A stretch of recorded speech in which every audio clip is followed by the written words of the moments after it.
साल 2014 में भारतीय समाज सुधारक कैलाश सत्यार्थी को नोबेल पीस प्राइज से सम्मानित किया गया। इन्होंने जीवन भर गरीब बच्चों के अधिकारों और शिक्षा के लिए संघर्ष किया, चाइल्ड लेबर से हजारों बच्चों को आजाद कराया और उनको एक बेहतर जिंदगी दी। लेकिन ये कहानी कैलाश सत्यार्थी की नहीं, बल्कि एक 12 साल के मासूम पाकिस्तानी बच्चे की है, जिसका नाम खुद कैलाश सत्यार्थी द्वारा उनकी वैलेडिक्टरी स्पीच में लिया गया। मैं इस सम्मान का सबसे बड़ा श्रेय अपने आंदोलन के शहीद कालू कुमार, धूमदास, आदर्श किशोर और पाकिस्तान के नन्हे शहीद इकबाल मसीह और ऐसे तमाम लोगों को देना चाहता हूं जिन्होंने बच्चों का बचपन लौटाने के लिए हंसते हंसते अपना सर्वोच्च बलिदान कर दिया। इस बच्चे का नाम था इकबाल मसीही, जो कि पाकिस्तान के लाहौर में रहने वाला एक गरीब क्रिश्चियन परिवार का बेटा था। बाप को किसी मजबूरी के कारण कारपेट कारखाने के मालिक से कुछ कर्ज लेना पड़ा, जिसकी अदायगी के लिए 4 साल की उम्र में ही इस बच्चे को उस कारखाने में बंधुआ मजदूरी पर लगा दिया गया। 6 साल तक ये बच्चा अपने जैसे सैकड़ों और बच्चों की तरह 12-12 घंटे वहाँ मजदूरी करता रहा, पर कर्ज पर ब्याज ही इतना ज्यादा था कि उसे चुका पाना नामुमकिन था। इस बच्चे को 10 साल की उम्र तक ये पता लग चुका था कि अब वो जिंदगी भर के लिए इस कारखाने के मालिक का गुलाम बन गया है, जहाँ उसे अब अपनी पूरी जिंदगी इसी तरह मजदूरी कर बितानी होगी। इकबाल मसीही और बाकी बच्चों में अंतर ये था कि वो इस गुलामी से बाहर आने के लिए हर मुमकिन कोशिश करने को तैयार था। इसी बीच साल 1992 में इस बच्चे को कहीं से पता चलता है कि पाकिस्तान की सुप्रीम कोर्ट ने बंधुआ मजदूरी को गैर कानूनी घोषित कर दिया है, जिसके बाद ये बच्चा भागकर पास के पुलिस थाने पहुंचता है और अपनी रिहाई के लिए मदद मांगता है, मगर पुलिस मदद की जगह उसे फिर से उसी कारखाने के मालिक को सौंप देती है, जहां इकबाल मसीह को जानवरों की तरह मारा जाता है ताकि वो फिर कभी भागने की कोशिश ना करे। गुलामी के इस खेल में सरकार और पुलिस दोनों ही शामिल है। ये बात इकबाल मसीह को अब तक पता लग चुकी थी, लेकिन वो फिर भी हिम्मत कर एक बार फिर से उस जगह से भाग निकलता है और किस्मत से इस बार वो एक NGO bonded labour liberation front के दरवाजे पर पहुंचता है, जहां उसे रेस्क्यू कर लिया जाता है। जिसके बाद ये बच्चा दुनिया भर में पाकिस्तान की इस गंदगी को उजागर करता है और इसी कारण से 3000 से ज्यादा हिंदू और क्रिश्चियन बच्चों को इस गुलामी से आजाद कराया जाता है और छोटे बच्चों की लाशों पे बनी पाकिस्तान की इस कारपेट इंडस्ट्री को $37 मिलियन का नुकसान पहुंचता है।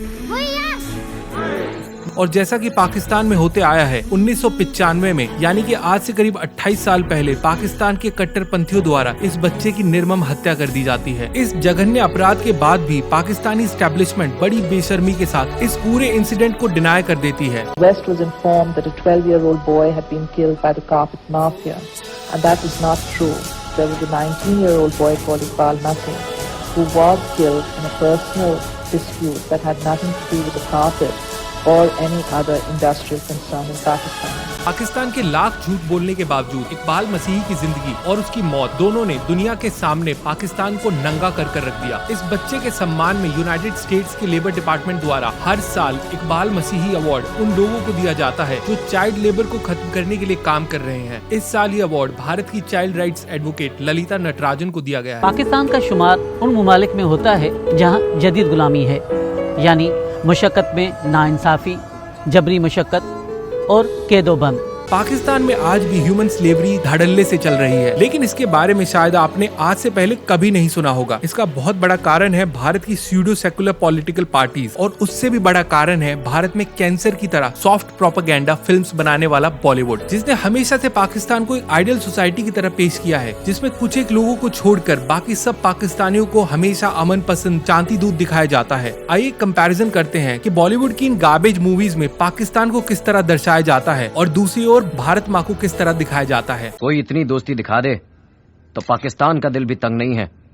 मुझे अफसोस तो सिर्फ इस बात का है कि ये दोस्ती का हाथ पाकिस्तान ने पहले क्यों नहीं बढ़ाया। ये बात उन हजारों जवानों की है जो 55 साल से जंग लड़ रहे हैं। ये बात उन करोड़ों लोगों की है जो इन 2 मुल्कों में रह रहे हैं। हम सब की है सर। ये बात उस दुश्मनी की है जिसे हम में से किसी ने नहीं चुना। मैं जानता हूँ राम। हाँ खान, पाकिस्तान भी हमारे कैदियों को रिहा कर रहा है। अब तुम्हारे राघवन को क्या चाहिए? उसे क्या मिलेगा इन 100 मासूम बच्चों को मार के? वो जो कुछ भी कर रहा है देश के लिए कर रहा है मेजर राम। नहीं Khan, major Raghav Datta ex army court martial इस देश के लिए कुछ नहीं कर रहा है। क्या तुम्हें पता है उसका एक बेटा था जो कश्मीर में मारा गया तुम जैसे आतंकवादियों के हाथों, लेकिन राघवन समझता है वो पाकिस्तानी थे। राघवन इस देश के लिए कुछ नहीं कर रहा है, वो सिर्फ बदला ले रहा है।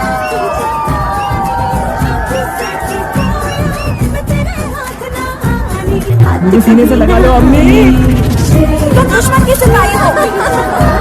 हमें नहीं चाहिए भारत। हमें तो बस तेरी गोद चाहिए, बस सीने से लगा लो अम्मी। पाकिस्तान की सबसे बड़ी समस्या ये है कि वहाँ की एस्टेब्लिशमेंट ही नहीं बल्कि उनकी पूरी सोसाइटी, उनका पूरा समाज भी निहायती घटिया, अनएथिकल और रिलीजियस बिगेटरी से ग्रसित है, जहाँ हिंदू, क्रिश्चियन, सिख माइनॉरिटीज का इस हद तक एक्सप्लॉयटेशन किया जाता है जिसकी आप कल्पना भी नहीं कर सकते। और ऐसा नहीं है कि इसके लिए वहाँ की एस्टेब्लिशमेंट, सरकार या फौज अलग से इन्फ्लुएंस करती है, बल्कि वहाँ के आम लोग खुद सेल्फ मोटिवेटेड हैं और अपनी मर्जी से ये सब करते हैं। दुनिया भर में स्लेवरी यानी गुलामी प्रथा आज से 150 साल से भी पहले 1865 में ही खत्म कर दी गई थी, लेकिन पाकिस्तान में आज भी गुलामी प्रथा धड़ल्ले से चल रही है। यहाँ गरीब हिंदू और क्रिश्चियन परिवारों को गुलाम बनाकर बंधुआ मजदूरी करवाई जाती है, ब्रिक किल्स यानी ईंटों के भट्टों और कारपेट इंडस्ट्री में। अगर हम देखें पूरे पाकिस्तान में इस वक्त कोई तकरीबन 25 से 30 हज़ार भट्टे हैं।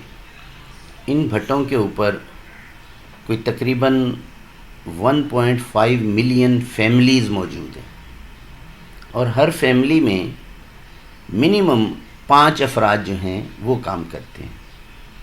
तो आप अंदाज़ा कर लें कि कितनी फैमिलीज़ जो हैं वो पाकिस्तान में ब्रिक किलन इंडस्ट्री में, सिर्फ एक इंडस्ट्री में जो बॉन्डेड लेबर करने पे मजबूर हैं और जो स्लेवरी पे मजबूर। आइए अब जानते हैं ये पूरा नेक्सस काम कैसे करता है। पाकिस्तान में आज भी जमींदारी सिस्टम लागू है, जहां बड़े बड़े जमींदारों और वडेरों के यहाँ गरीब किसान पट्टे यानी कॉन्ट्रैक्ट फार्मिंग पर खेती करते हैं, जिसमें इनकी उपज का एक बड़ा हिस्सा जमींदार ले लेते हैं और बाकी से गरीब किसान अपना पेट पालते हैं। ये गरीब किसान ज्यादातर रिलीजियस माइनॉरिटीज यानी हिंदू और क्रिश्चियंस होते हैं और इन लोगों से education, basic health facilities, banking system से कोसों दूर रखा जाता है। अब क्योंकि ये तबका पहले से ही निहायती गरीब और अशिक्षित होता है और खेती की उपज से होने वाली कमाई भी इन लोगों को 6 महीने बाद ही मिल पाती है। अब माने किसी साल फसल की पैदावार सही ना हो या किसी और कारण से इन गरीब लोगों को कुछ पैसों की जरूरत पड़ती है, तो ऐसी स्थिति में इन लोगों को स्लेवरी के जाल में फंसाने की तैयारी की जाती है, जिसमें सबसे पहले मदद के नाम पर लोकल मनी लैंडर इन लोगों को पेशगी यानी उधार देता है, जिसमें मूल के ऊपर इन लोगों से क्या ब्याज वसूला जाएगा इसकी जानकारी इन्हें दी ही नहीं जाती है। इसके बाद पैसे चुकाने की आड़ में इन लोगों को इनके पूरे परिवार सहित ईंटों के भट्टों, कोल माइंस और कारपेट के कारखानों में बेच दिया जाता है बिना इनको भनक लगे। मेरे ख्याल में सबसे ज्यादा जो जुर्म इनका वो उनकी आज़ादी छीन लेना, उनकी मूवमेंट छीन लेना, अब तो मॉडर्न डे स्लेवरी है। शुरुआत में जब इन लोगों को लाया जाता है तो इन्हें 10-15 दिनों तक इस नए काम को सिखाया जाता है। इसके बाद इनकी रोजाना की मजदूरी का एक बड़ा हिस्सा कर्ज को चुकाने की एवज में काट लिया जाता है और ये गरीब परिवार जैसे तैसे इस हाल में काम करते रहते हैं, इस उम्मीद में कि एक दिन जब ये लोग इस कर्ज को पूरा चुका देंगे तो इस जगह से बाहर आ पाएंगे, पर ऐसा कभी नहीं हो पाता और इन गरीब लोगों की पीढ़ी दर पीढ़ी इस कर्ज के जाल में उलझ कर रह जाती है और ये कर्ज खत्म होने की जगह 30-30 साल तक एक पीढ़ी से दूसरी पीढ़ी की तरफ आगे बढ़ता रहता है और ये जानवरों की तरह बंदी बनकर काम करते रहते हैं। लोगों के पाँव में जंजीरें पड़ी हुई थी, हाथों में जंजीरें थी और बाहर 3-4 गार्ड। लोगों की 20 किलो की होती है, ये लगा के जंजीर लगा के वो काम कराता था। ओ याद कौन अन्या को कौन सोचा एड़ो को कम को नहीं दे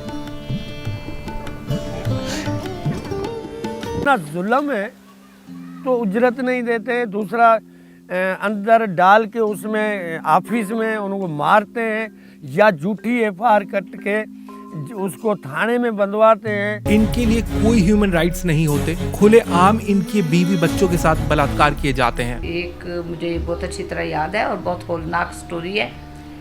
वो खानदान जो है उनको आज़ाद करवाया, जब उनको आज़ाद करवाया जैसा कि मैंने पहले बताया कि पीछा करते हैं, तो वो उनको वापस ले जाकर उन्होंने पूरी लेबर के दरमियान उनको मारा और उनको बरहना करके मारा और उनकी बेटी के साथ गैंग रेप तक करते रहे।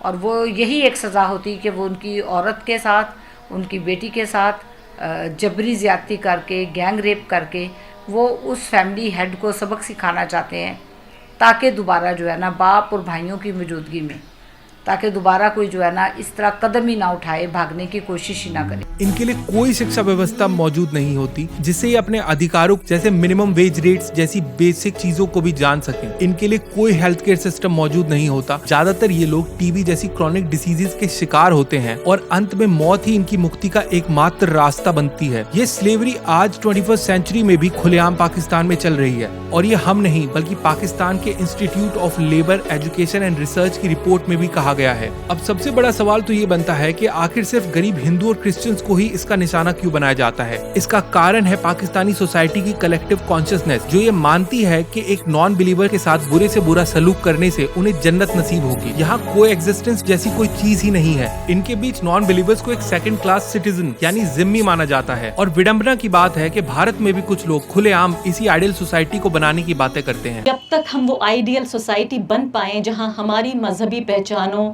हमारे मजहबी जो बिलीफ्स हैं, जो हमारे नारे हैं, उनको लेकर एक तरह की का एक्सेप्टेंस पैदा हो, तब तक हम एक इंक्लूसिव प्रोटेस्ट करें। और ये प्रोटेस्ट भी हमें उसी सोसाइटी की तरफ ले जा रहे हैं जहां हम सबको शामिल करेंगे। तो हम अपनी जो आइडियोलॉजी है उससे कॉम्प्रोमाइज नहीं कर रहे हैं। फिर से मैं यहाँ पर इसको आई वांट टू रीट्रेट, यहाँ हम अपनी आइडियोलॉजी से कॉम्प्रोमाइज नहीं कर रहे हैं, हम अपनी स्ट्रेटेजी बदल रहे हैं। ऋग्वेद के 10वें अध्याय के 191वें श्लोक में लिखा है, संगच्छध्वम संवदध्वम संवो मनासी जानताम देवा भागम यथा पूर्वे संजनाना उपास्यते, यानी हम सब एक साथ चले, एक साथ बोले, हमारे मन एक हों। प्राचीन समय में देवताओं का ऐसा ही आचरण था और इसी कारण वे वंदनीय हैं। इतनी लिबरेटिंग और इंक्लूसिव थॉट सिवाय सनातन धर्म के कहीं और नहीं मिल सकती। हिंदू सोसाइटी का एथॉस ही बाय डिफॉल्ट सहिष्णु है, जिसमें दूसरों के सहअस्तित्व को पूरा सम्मान दिया जाता है। इसका सर्टिफिकेट हम भारतीय लोगों को किसी घटिया बॉलीवुड या किसी pseudo secular minority appeasing political party से नहीं चाहिए। बॉलीवुड ने हमेशा अपनी मूवीज में हिंदू साहूकारों को एक्सप्लॉइटर के तौर पर दिखाया है, जबकि असल में ये एक्सप्लॉइटेशन कर कौन रहा है और क्यों कर रहा है, शायद अब तक आप समझ गए होंगे। ये हाई टाइम है हर भारतीय के लिए अपने अंदर शत्रुबोध यानी एनिमी परसेप्शन डेवलप करने की, और इन बदकिस्मतों की मदद के लिए हम लोगों को CAA और NRC को जल्द से जल्द लागू करने के लिए सरकार का समर्थन करना चाहिए, क्योंकि इन रिलीजियस माइनॉरिटीज का भारत एक नेचुरल होम है और शायद इनके जीवन में कुछ बदलाव आ पाए अगर इनको भारत लाया जा सके। धन्यवाद। कर्मण्येवाधिकारस्ते मा फलेषु कदाचन मा कर्मफल हेतुर्भूः मा ते संगोऽस्त्वविकर्म